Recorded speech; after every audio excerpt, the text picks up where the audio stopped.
Jaguar crash में शहीद हुए हरियाणा के फ्लाइट लेफ्टिनेंट सिद्धार्थ यादव की अंतिम यात्रा के दौरान एक बेहद भावुक पल सामने आया।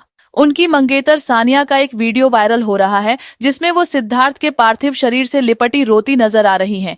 वो सिद्धार्थ की तस्वीर को देखकर बार बार कह रही थी, बेबी तू आया नहीं मेरे लिए, तू तो कहकर गया था मैं आऊंगा तुझे लेने। वो ताबूत को थपथपाते हुए मानो सिद्धार्थ को जगा रही हूँ।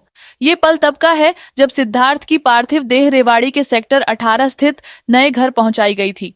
सानिया का दर्द देख वहां मौजूद हर किसी की आंखें भर आईं। एयरफोर्स के जवानों और परिजनों ने मुश्किल से उन्हें ताबूत से हटाया। सिद्धार्थ और सानिया की सगाई अब भी सिर्फ 10 दिन पहले ही हुई थी। सानिया दिल्ली के एक प्राइवेट स्कूल में टीचर हैं और मूल रूप से रेवाड़ी जिले के घड़ी बोलनी गांव से हैं। उन्होंने एमएससी और बीएड किया है। उनके पिता एक निजी कंपनी में सप्लाई चेन विभाग संभालते हैं। दोनों का रिश्ता पारिवारिक मित्रों के जरिए तय हुआ था। एक अरेंज मैरिज थी, लेकिन सगाई के कुछ ही दिनों में दोनों के बीच गहरा जुड़ाव हो गया। सिद्धार्थ 20 मार्च को छुट्टी पर घर आए थे और 23 मार्च को रिश्तेदारों और दोस्तों की मौजूदगी में सगाई हुई थी। 31 मार्च को वह फिर ड्यूटी पर जामनगर लौट गए।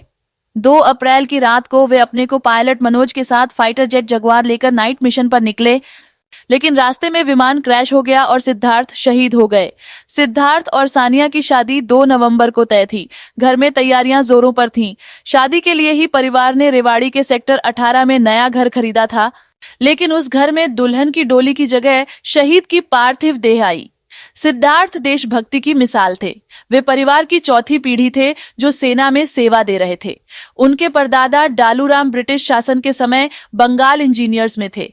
दादा रघुवीर पैरामिलिट्री फोर्स में थे और पिता सुशील यादव भी वायुसेना में रह चुके हैं। 2016 में एनडीए पास करने के बाद 3 साल की कड़ी ट्रेनिंग के बाद सिद्धार्थ ने फाइटर पायलट के तौर पर वायुसेना ज्वाइन की और 2020 में फ्लाइट लेफ्टिनेंट बने।